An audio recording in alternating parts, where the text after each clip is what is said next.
Hey guys, welcome to the first episode of Big Q Tips. In this video I'm going to be telling you guys about this case, which is the H-Perm. And I know a lot of you guys do this algorithm, alternative algorithm for it. It's also the OH alg. And it's good, but if you have like a magnetic 5x5, you shouldn't be doing that. You should just be doing the MU. It's just as fast in my opinion, and really nice. So yeah, but if you're using a non-magnetic, either one works.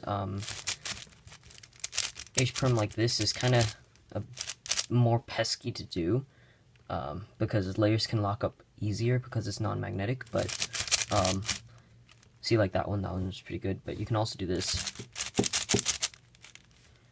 I'm just really bad at that algorithm because I don't use it a lot. And there's a special case for H-Perm and 4x4. You can do it normally like this. You can do the R2,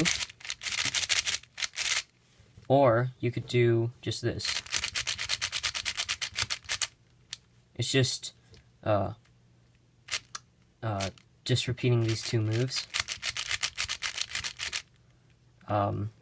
So, I know it's not practical, but it's just something I figured out how to do just by randomly doing turns.